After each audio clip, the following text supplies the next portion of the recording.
Satreskrim Polres Blora mengungkap kasus penyebar selebaran provokatif yang meresahkan warga Blora, Jawa Tengah. Sebanyak 24 pelaku penyebar selebaran provokatif yang didalangi dukun itu akhirnya minta maaf.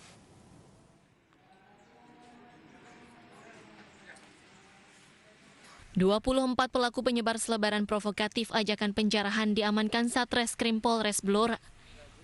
Mereka ditangkap di 3 lokasi di wilayah Kecamatan Kedung Tuban, Kabupaten Blora, Jawa Tengah. Kapolres Blora, AKBP Wiraga Dimas Tama mengatakan, otak dari aksi penyebaran ajakan kegiatan provokatif ini merupakan seorang dukun pijat bernama Asli Suro Sentiko Samin Mirip, tokoh Samin Blora, warga Galuh, Kecamatan Kedung Tuban. Namun setelah menikah, ia bernama Samijo. Dari pengakuan pelaku, mereka sudah menyebarkan selebaran di 8 kecamatan di Kabupaten Blora.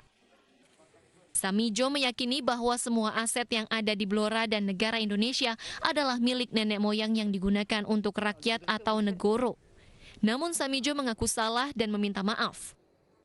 Saya memohon maaf atas perbuatan saya yang telah menghasut dan memprovokasi masyarakat untuk berbuat tidak baik sehingga membuat masyarakat resah. Hal ini saya perbuat dikarenakan kesalahan dan kehilapan serta kebodohan. Meski telah ditetapkan sebagai tersangka, para pelaku tidak ditahan. Mereka hanya diminta membuat surat pernyataan untuk tidak kembali melakukan kegiatan serupa. Dari Blora, Jawa Tengah, Heri Purnomo, iNews melaporkan.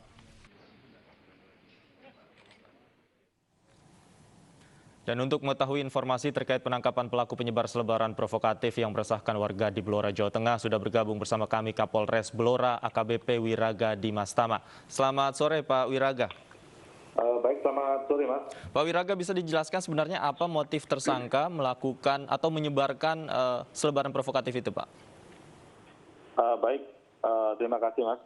Kami dari Polres Blora akan menceritakan sedikit mengenai kronologis terkait dengan kejadian menyebarnya ajakan atau selebaran yang bersifat provokatif di wilayah Kabupaten Blora. Hal itu terjadi pada sekitar hari Selasa tanggal 10 Agustus 2021 setelah ada laporan dari masyarakat beredar tulisan selebaran yang bernada provokatif yang pertama kali itu beredar di wilayah Kedung Tuban yang dilakukan oleh 2 orang. Kemudian pada saat 2 orang itu menggunakan sepeda motor melakukan peredaran selebaran tersebut di warung kopi. Kemudian setelah mereka pergi, pemilik warung kopi melaporkan ke pihak polsek terdekat. Setelah dari itu ternyata didatakan lagi atau muncul lagi kejadian serupa yang terjadi di wilayah Samolan, itu di Kecamatan Blora, dengan modus yang sama. 2 orang menggunakan sepeda motor menyebarkan selebaran yang bernada provokatif ke toko-toko. Kemudian salah satu pemilik toko bangunan melaporkan ke polsek dan diteruskan ke Polres.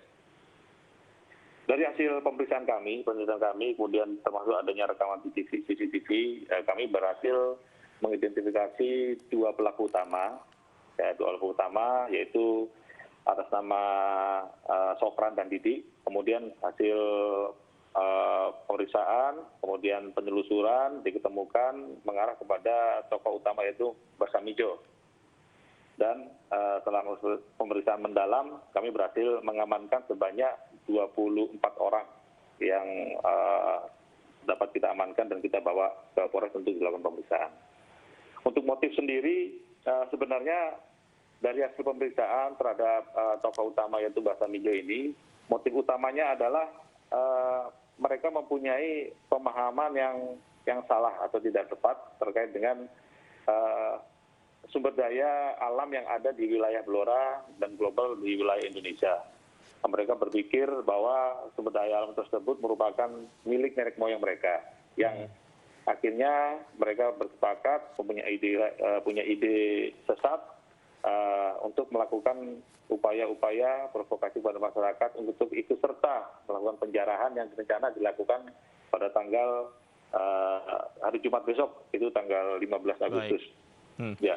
Artinya tokoh utamanya ini Pak Samijo ini ya. Kemudian untuk 24 tadi yang sudah diamankan menyebarkan selebaran ini, apakah dijanjikan sesuatu oleh Pak Samijo? Apakah dengan sukarela menyebarkan selebaran itu, Pak?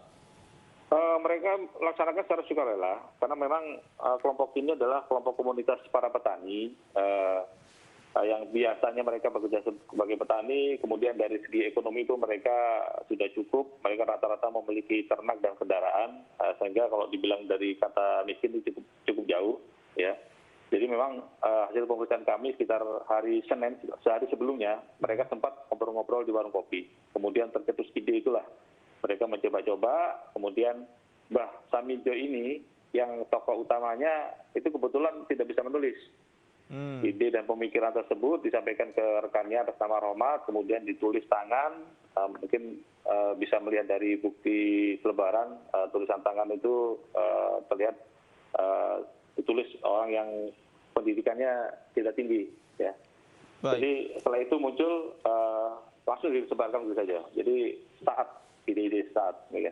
Baik, Pak Wiraga, dari keterangan Pak Samijo, apa sih yang menjadi dasar dia memiliki ide seperti itu dan tujuannya apa, Pak? Tujuannya dia melihat tentu saat ini secara umum di dunia sekarang sedang masa sulit, masa pandemi, kemudian dia merasa kita harus berupaya mengembalikan apa yang menjadi yang dimiliki nenek moyang kita, kemudian ide-ide itulah akhirnya diteruskan kepada teman-teman sejawatnya atau teman-teman yang komunitas tersebut, dan akhirnya muncul selebaran-selebaran yang disebarkan ke wilayah sekitar kurang lebih 8 kecamatan yang ada di Blora. Baik. Kemudian apakah ada indikasi pemahaman ini, kan tadi Anda katakan antar komunitas yang bersangkutan saja. Apakah ada indikasi pemahaman ini mungkin menyebar ke wilayah lain atau ke desa lainnya, Pak? Untuk saat ini, Mas, hasil pemeriksaan kami, keterangan-keterangan saksi, baik yang ada di komunitas tersebut, kemudian warga yang menerima selebaran, jadi dapat kami simpulkan bahwa kelompok ini tidak menyebarkan pahamnya ke masyarakat-masyarakat yang lain. Jadi hanya lingkup 24 anggota komunitas ini tersebut.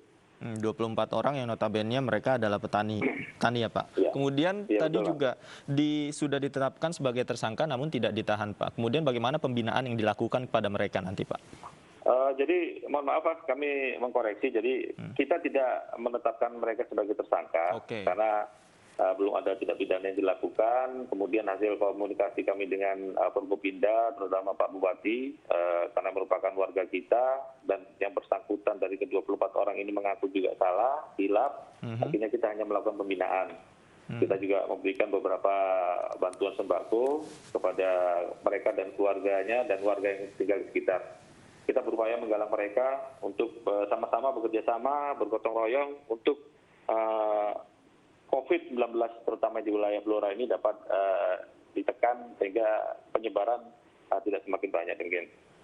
Artinya tidak ada sanksi yang dikenakan pada mereka ya, Pak? Betul, Mas, tidak ada sanksi. Baik. Terima kasih Bapak Wiraga, Kapolres Blora sudah bergabung bersama kami di iNews Sore. Selamat sore.